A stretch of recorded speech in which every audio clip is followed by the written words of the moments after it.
நம்ம ஜாதக ரீதியாகவும் ஜோதிட ரீதியாகவும் இருக்கிற நிறைய பிரச்சனைகளுக்கு நிறைய ஹோமங்களும் பூஜைகளும் இது எல்லாமே பண்ணுறோம். பட் இது எல்லாமே நிரந்தர தீர்வு கிடையாது. இதுக்கு எல்லாத்துக்குமே ஒரு நிரந்தர தீர்வாக மரம் நடுறதை சொல்லியிருக்காங்க.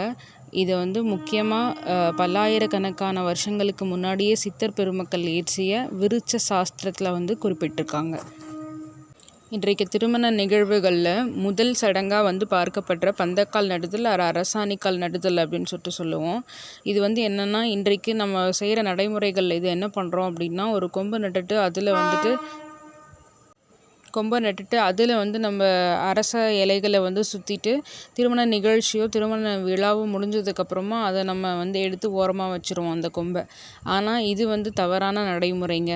இந்த விருட்ச சாஸ்திரத்தில் என்ன சொல்லியிருக்காங்க அப்படின்னா, அரச மரக்கன்றுகளை நம்ம கோவில்கள்லையோ பொது இடங்கள்லையோ நட்டு பராமரிக்கணும். இது எப்படி நடணும் அப்படின்னா, நடுற நாளுக்கு முன்னாடி நாள் இரவே நவதானியங்களை நீரில் ஊற வச்சுட்டு இந்த மரத்தை கோவில்கள்லையோ இல்லை பொது இடங்களையோ நட்டுட்டு நம்ம இந்த நவதானிய ஊர்ன தண்ணீரை அந்த மரத்துக்கு விட்டுட்டு அந்த ஊர்ன நவதானியங்களை நம்ம பறவைகளுக்கோ மாட்டுக்கோ நம்ம இதை கொடுத்துடலாம்.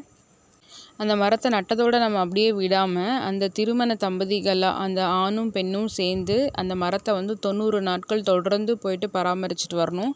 அந்த மரம் வளர வளர இவங்களுடைய வீட்டில் எல்லா செல்வங்களும் பெருகும். அதே மாதிரி சந்ததி யோகமும் கூடும் அப்படின்னு சொல்லிட்டு இந்த விருட்ச சாஸ்திரத்தில் சொல்லியிருக்காங்க. அரச மரத்தில் பொதுவாகவே மும்மூர்த்திகளும் தேவர்களும் குடியிருக்காங்க.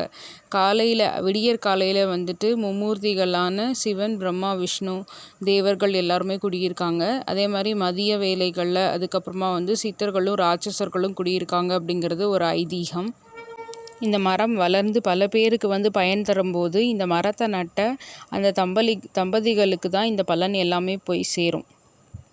அதே மாதிரி இந்த அரச மரத்தை விடியற் காலையில் தான் வலம் வரணும். சூரிய உதயத்துக்கு அப்புறமா இந்த அரச மரத்தை வலம் வர்றதை தவிர்க்கணும். மரங்கள் ஒவ்வொரு ராசிகளுக்கும் ஒவ்வொரு மரங்கள் இருக்குது. ஒவ்வொரு நட்சத்திரங்களுக்கும் ஒவ்வொரு மரங்கள் இருக்குது. கோவில்களிலையும் எல்லா கோவில்கள்லையும் தலவிருட்சங்களாக மரங்களை பாதுகாத்து இருந்திருக்காங்க. இந்த இயற்கையை பாதுகாக்க வேண்டியது நம்மளுடைய மிகப்பெரிய கடமை. இன்றைக்கி திருமண நாள் மட்டும் கிடையாது, எல்லா சுப நிகழ்ச்சிகளிலையும் நம்ம மரம் நடும் பழக்கத்தை வளர்த்துக்கணும். இப்படி வளர்க்குறது மூலமாகவும் இந்த விருட்ச சாஸ்திரத்தை எல்லாருக்கிட்டையும் நம்ம பரப்பணும்.